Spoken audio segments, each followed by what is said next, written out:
Okay, so discontent. Discontent is evidence that a greater good is knocking at your door. Discontent is evidence that a greater good is knocking at your door. And you got to remember, when there's a knock at the door, it could be someone from Publishers Clearinghouse. It could be somebody with lottery news.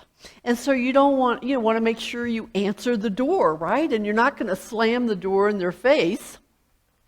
Rather, whoever at your door, you're going to honor them by treating them as a welcome guest, as suggested by Rumi in this translation by Coleman Barks.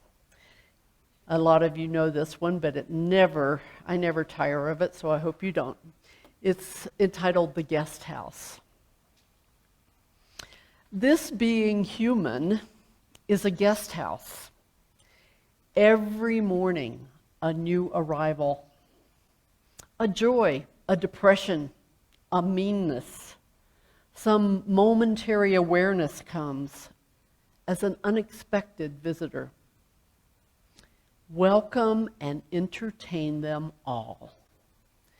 Even if they're a crowd of sorrows who violently sweep your house empty of its furniture, still treat each guest honorably. He may be clearing you out for some new delight. The dark thought, the shame, the malice, meet them at the door laughing and invite them in. Be grateful for whoever comes, because each has been sent as a guide from beyond. So it is my heart's desire, as a result of today's message, you will understand the positive intention which makes discontent divine. And you will be inspired to honor it and look for the blessing in it. Now, I have this be important because whereas human discontent promises that we'll feel better when changes take place in the outer world. That's human discontent. And that's what we rely on for changes out there in the world to solve the problem. Divine discontent, on the other hand, causes us to want to change the way we think, the way we act, and the way we live. In other words, it calls for inner change. Change within me, not out there in the world. So our initial motivation in dealing with discontent is usually to dispel the pain. But I say, rather than limiting ourselves to being motivated to dispel pain, I propose that we embrace feelings of discontent that may seem unsettling and not let go of the discontent until it blesses us. Now, many of you know one of my favorite biblical stories is the story of Jacob at Jabbok Ford. I call it the first email address, jacob@jabbokford.com. I don't know. Anyway, Jacob was wrestling with the angel, and at daybreak the angel said, "You must let go of me because the dawn is breaking." And Jacob said, "I will not let go of you until you bless me." Boy, I call on that so many times in my life, and that's what I'm inviting us all to do. And I invite us to reframe discontent as possibility and to celebrate our arrival at the intersection of where we are and where we could be. And Richard and Mary Alice Jaffola in our Unity Quest books call that place Possibility Junction. I love possibility junction. The intersection of where we are and where we could be. So what would it be? Anybody got a microphone to run?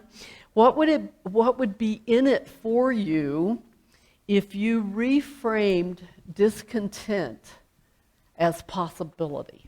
Just think about that for a moment. How would that enhance your life if you could just think of discontent as possibility? Ding, ding, ding, ding, ding. Oh, here we go. If I am in the midst of reframing discontent, and what's happening is the more that I allow myself to feel discontent or sorrow or fear or shame, what happens is it makes me long for God more and really reach out. Wow. Brings me to my knees. And so that's a beautiful place of surrender. And I just don't think I can be... I want to be authentic. I don't want to just be joyful. Mm-hmm. So I want to really embrace content and discontent and everything in between. Thank you. Thank you. Just to have it as an opportunity, see it as an opportunity to make closer our relationship with the God of our understanding, and to not take a spiritual bypass, is what I'm hearing you say, to just go straight to la la land, right? We have a tendency sometimes to do that. In New Thought, we go immediately to all is well, but we got to feel the discontent. We have to let it reveal what needs to be revealed, and heal what needs to be healed. Thanks so much. Anyone else? What would be in it for you if you could reframe it from discontent to possibility?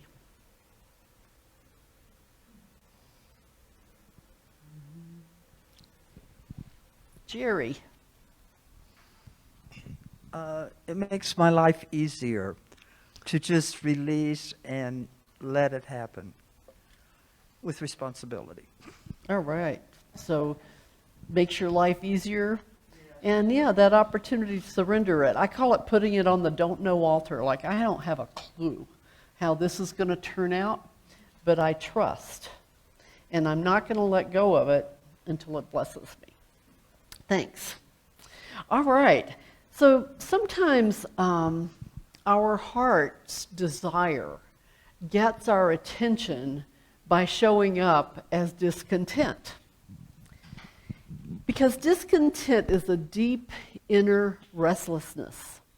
And I have it be God's presence, our divine nature's presence, lovingly nudging us and guiding us to awaken to the dream that God would dream through us. I see divine discontent as seeking to give us direction, to grab a hold of our energy, to harness our energy in order for us to participate in a great plan that hasn't yet unfolded. I see divine discontent as a feeling inside that's nudging me toward a greater experience. A part of me that's saying, don't settle for this. There's more. Don't settle. I think divine discontent is speaking to us when it shows up. And it could be the sign you've been looking for that I talked about last week in our Sunday message. Now, those of us who participated in the Q process a number of years ago identified our standards of integrity.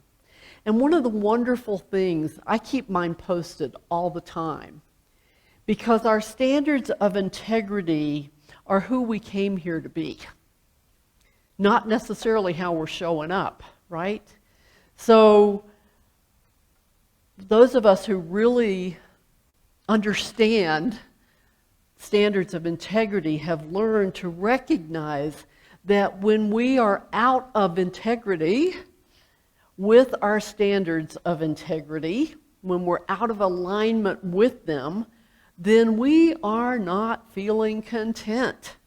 We are experiencing discontent.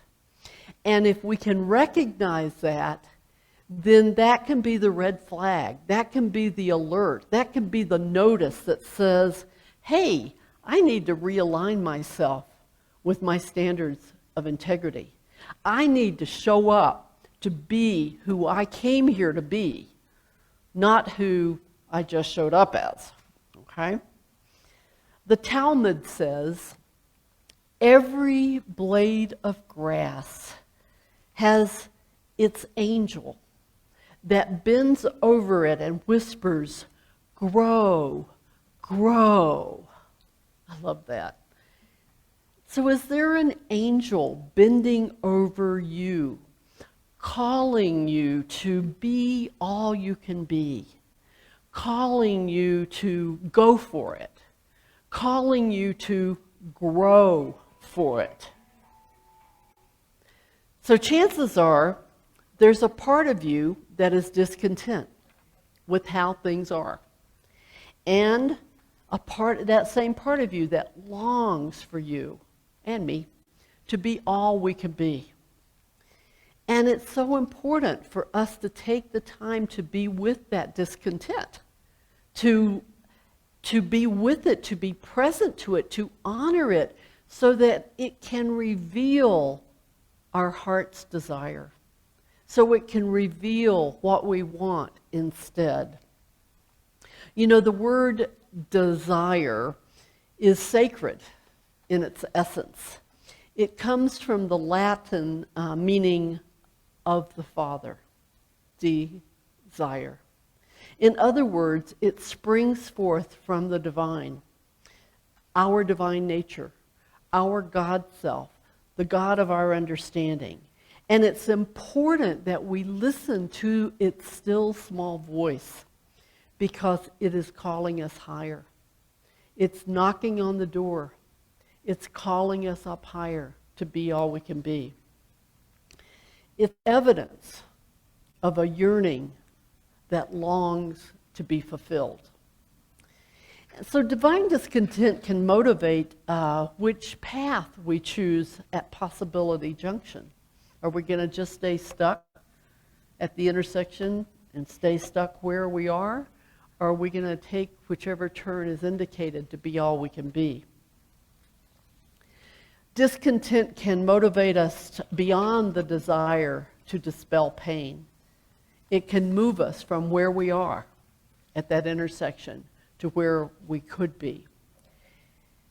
And it's almost like we can allow this inner friction to rub until it creates a divine spark that will ignite our desire. Maybe a dream, an idea that we could build in a field of potential, where that is what our life is. You know, our life is a field of potential. You know, pearls begin with the presence of a foreign substance, such as a grain of sand, that lodges in the shell. And the oyster's body reacts by depositing layers of nacreous, which are pearl-like substance, around the foreign body to wall it off and reduce irritation. And of course, the oyster feels discontent from the irritation caused by the grain of sand. But, you know, it goes way beyond making lemonade from lemons. It makes pearls. It makes pearls of great price. So don't shut down feelings of discontent. They signify dissatisfaction with the way things are, and they are calling you to come up higher. Now, there's some things to watch out for. Signs, if you will, to watch out for. So ask yourself, you know, what areas of my life seem incomplete? What areas seem lacking? Is there any area in my life where I'm unhappy? And begin to notice your deep desires, your heart's longing. Ask yourself, where am I right now? On a scale of 0 to 10, with 0 being totally discontented, to 10 being totally content, where am I on the scale? Where am I on this scale spiritually? Where am I on this scale professionally? Where am I on the scale interpersonally? And then say, where do I want to be on the scale? And pick a date. By the end of 2021? By the end of the service? Where do I want to be? And if there's a gap, then there's a need to be fulfilled. So how do we recognize the divinity, the divineness of discontent? Well, this is Unity Santa Fe, right? So we know the first how-to every week, at least while I'm here, prayer and meditation. That's the first how-to. So make time. Make time for your discontent, the winter of your discontent. Take time in your day. Make time to sit in the silence, to embrace the discontent, even if it's painful, to embrace it, to accept it, to acknowledge it, and then turn that over to the God of your understanding, your divine nature. And be open to your eyes being opened. Be open to being illumined to the intention behind the discontent, the divine intention behind the discontent. In his book, Core Images of Self, J.D. Cliff writes, so-called primitive cultures have always known that we get some power over that which we can name. Primitive cultures always know we get some power over that which we can name. You know, if we can name it, we can reclaim our power. Years ago, I learned something called the Sedona Method. And I found that, I had that experience, that when I could answer the question, what am I feeling right now about the situation? What am I feeling? And when I could name that feeling, that was the first step in taking back my power. And I've done this process with one-on-one counseling. I've done it in group counseling many times. And I never cease to be amazed at the difference in affect of the person. Their very face, everything about them changes when they say, I'm feeling angry. I'm feeling sad. I'm feeling frustrated. And then I ask them the other questions in the Sedona Method. Let's see if I can remember them. Can you just acknowledge that you're feeling that way? And they go, yes. And I say, could you entertain the possibility that you could give those feelings to God? And they usually say, yes. And then I say, would you give them to the divine? And sometimes they say yes, sometimes they say no, but it's an awareness because sometimes they're not through with it yet. And that's okay. There's no wrong answers. But if they say yes, they would give it and turn it over, I say, when? Then I go through those questions 2 more times. And it's unbelievable. I really recommend you Google the Sedona Method. Try it. You know, it is amazing that when you name it, you take its power away. In our meditation, mindfulness meditation on and off the cushion, those of you who've attended have witnessed the fact that so many times increasing body awareness and going to the place in the body where these feelings are stored. Focusing on that feeling, pain. There's someone in this room today that has reported it the other night, that pain has disappeared just by bringing attention to it. I'm not saying that happens always and it happens that quickly, but it can happen.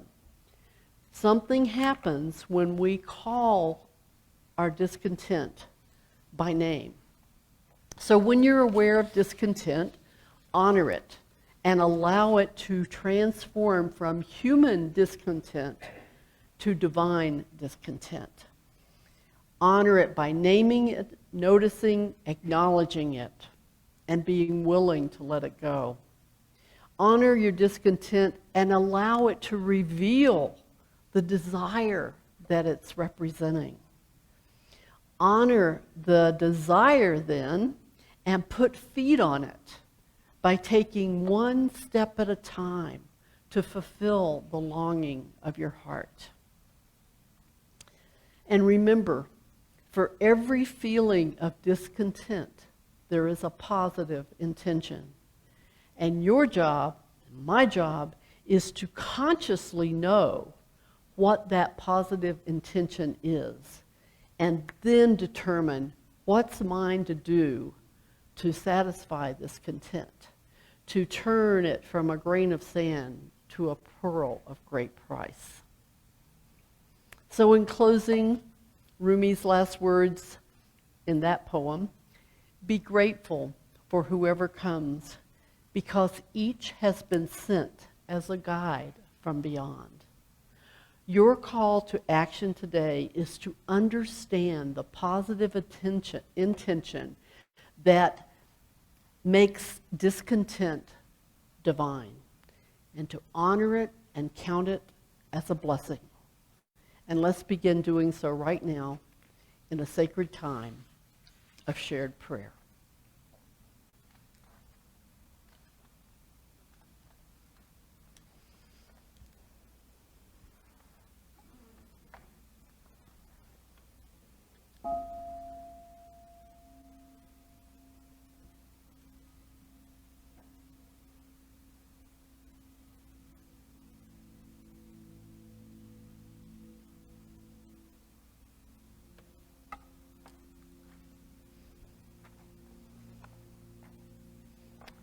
So I invite you to do what we do in mindfulness meditation, and that is to straighten up,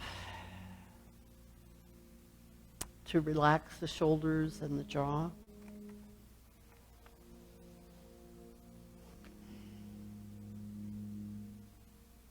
to allow the mind to quiet down and allow the heart to open.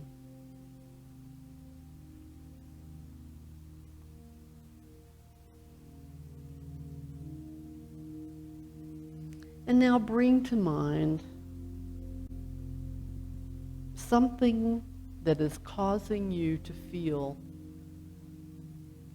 discontent.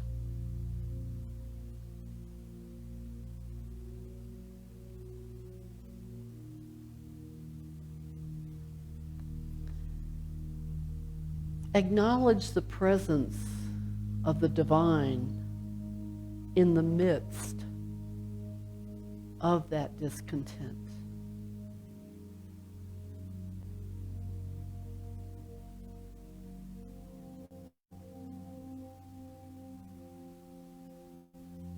Give thanks for this discontent and feel the God of your being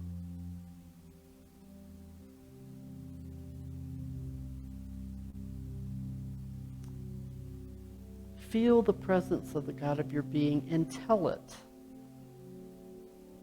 you appreciate, even if you can't see it yet, that there is a positive intention behind the discontent.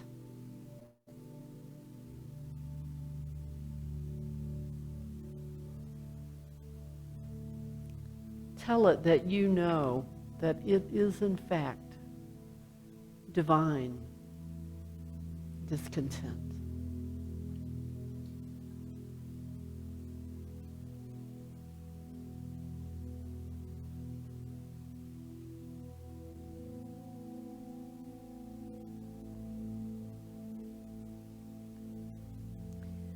Open yourself to the discontent revealing what needs to be revealed.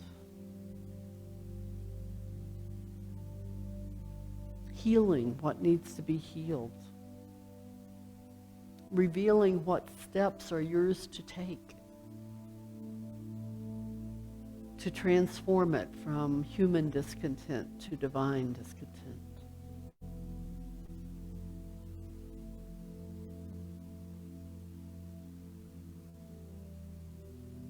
And be still as your divine nature opens your eyes and illumines you in the silence.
And as we gently bring our attention back to this time and place,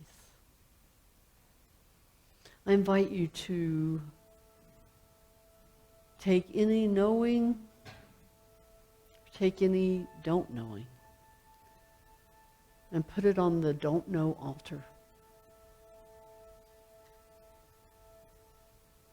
Giving it to your divine nature, knowing that it will reveal and is right now revealing what needs to be revealed, healing what needs to be healed, guiding you, directing you, and what is yours to do. And silently say, thank you, divine discontent, for the awareness of your presence, for the wisdom to embrace you, for the wisdom to allow you to transform from human discontent to divine discontent. Thank you, divine nature I am. Thank you, thank you, thank you, that it is so, and so it is, and so I am. Amen.